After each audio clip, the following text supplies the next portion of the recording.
वास्तविक जीवन की स्थितियों के बीच द्वंद्व को दर्शाती मानविक कहानी सुनिए खोना पाना। यह कहानी है आरती की, जो एक मध्यम निम्न वर्गीय परिवार की सबसे बड़ी बेटी थी। उसके पिता एक सरकारी क्लर्क थे, जिनकी आय मुश्किल से 4 लोगों का खर्च चला पाती थी। परिवार में आरती के अलावा 2 छोटे भाई अमित और विकास थे। आरती शुरू से ही पढ़ने में बहुत होशियार थी। उसका सपना था कि वह सिविल सेवा परीक्षा पास करे और देश की सेवा करे। उसके पास नैतिकतावादी आदर्शों की एक मजबूत नींव थी, ईमानदारी, कर्तव्यपरायणता और त्याग। वही परिवार की वास्तविक स्थिति कठोर थी। पिता की आय सीमित थी। अमित और विकास की पढ़ाई का खर्च लगातार बढ़ रहा था। आरती ने ग्रेजुएशन में टॉप किया और सिविल सेवा की तैयारी के लिए दिल्ली जाने की योजना बना रही थी। ठीक उसी समय पिता को अचानक दिल का दौरा पड़ा। उनका इलाज महंगा था और वे कई महीनों तक काम पर नहीं गए। परिवार का अचानक आर्थिक संकट का पहाड़ टूट गया। उनकी सारी जमा पूंजी अस्पताल के बिलों में चली गई। अब सवाल आरती के सपनों का नहीं, बल्कि छोटे भाई बहन के भविष्य का था। अमित 12वीं में था और विकास कॉलेज में जाने वाला था। एक शाम जब माँ चिंता में डूबी थी, आरती ने एक निर्णायक और नैतिक रूप से कठिन फैसला लिया। आरती के पास 2 रास्ते थे। एक, अपने आदर्शों का पालन करते हुए दिल्ली जाना और अपने करियर पर ध्यान केंद्रित करना। दूसरा, अपने सपनों का बलिदान देकर परिवार की आर्थिक जिम्मेदारी उठाना। आरती ने दूसरा रास्ता चुना। उसने अपने दिल्ली जाने के टिकट को फाड़ दिया और शहर के एक अच्छे कॉन्वेंट स्कूल में अध्यापिका की नौकरी स्वीकार कर ली। उसकी अध्यापन की तनख्वाह सिविल सेवा की तैयारी से कहीं अधिक थी। आरती ने अपनी पूरी सैलरी घर में दी। उसने अपनी हर इच्छा को नियंत्रित किया।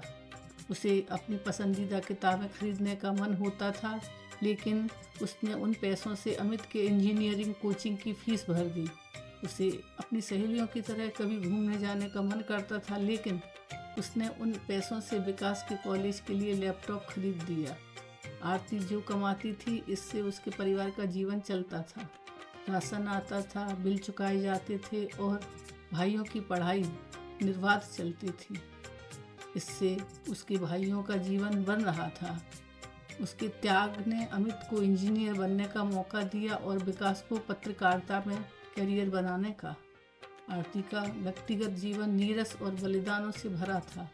उसने अपनी शादी की उम्र निकल जाने दी, क्योंकि वह जानती थी कि उसके जाने के बाद परिवार फिर आर्थिक संकट में आ जाएगा। नैतिक तौर पर उसने अपने कर्तव्य का पालन किया था, लेकिन वास्तविक जीवन की स्थिति यह थी कि वह होनहार बेटी को अपने सपने को मारना पड़ा। इस त्याग ने उसे दुखी जरूर किया, पर उसके चेहरे पर एक शांत संतोष था।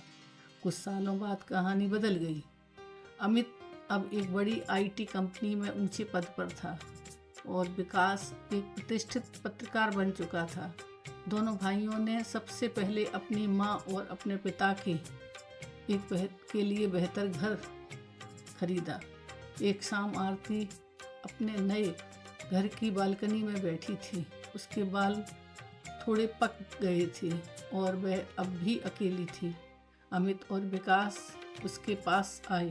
दीदी, अमित ने कहा, अब तुम आज़ाद हो। तुम्हारा जीवन, तुम्हारे सपने अब तुम भी चाहो कर सकती हो। ये घर, ये सफलता सब तुम्हारी वजह से है। विकास ने आरती का हाथ पकड़ा। तुम्हारे त्याग ने हमें जीवन दिया दीदी।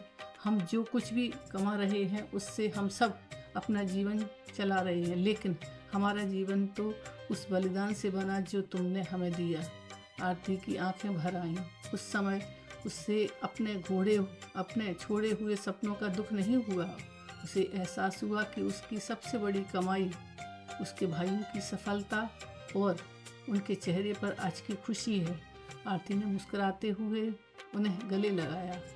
उसे अपने खालीपन में भी एक अद्वितीय पूर्णता का अनुभव हुआ, क्योंकि उसने उस सूक्ति का सार जीवन में उतार दिया था। हम जो कमाते हैं उससे अपना जीवन चलाते हैं, लेकिन जो हम देते हैं उससे जीवन बनता है। उसने अपने परिवार को जीवन दिया और यही उसका सबसे सच्चा और सार्थक जीवन बन गया। अध्यापिका की नौकरी स्वीकार करने के अनेक साल बाद आरती एक सुबह अपनी कक्षाओं के लिए तैयारी कर रही थी। मेज पर उसकी पुरानी डायरी खुली पड़ी थी, जिसमें उसने कभी सिविल सेवा के लिए अपनी रणनीति और नोट्स लिखे थे। उसी मेज पर अब गणित की वर्कशीट और बच्चों की कॉपियाँ थीं। उसने पेंसिल उठाई। उसे एक क्षण के लिए लगा कि वह कोई जटिल अंतर्राष्ट्रीय संबंध का सिद्धांत लिख रही है, लेकिन उसकी पेंसिल ने एक सरल समीकरण लिख दिया, sx+5 = 10s। आरती ने उदासी से उस समीकरण को देखा। उस पल उसके मन में एक भयानक द्वंद्व था। यह जीवन में जी रही हूँ या यह जीवन मुझे जी रहा है। उसका नैतिक मन तुरंत जवाब देता था, तुमने सही किया आरती, तुम्हारा कर्तव्य तुम्हारे भाइयों के भविष्य को सुरक्षित करना था। तुम एक महान उद्देश्य के लिए जी रही थी।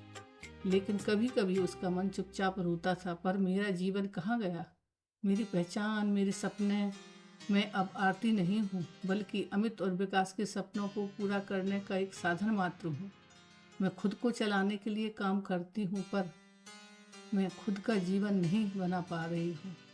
वह जानती थी कि उसके परिवार को उसकी ज़रूरत है और उसका दिया हुआ बलिदान उनके जीवन को बना रहा है, लेकिन इस प्रक्रिया में उसका अपना अस्तित्व, वही उत्साही महत्वाकांक्षी आरती जो कभी दिल्ली जाना चाहती थी, धीरे धीरे धुंधला होता जा रहा था।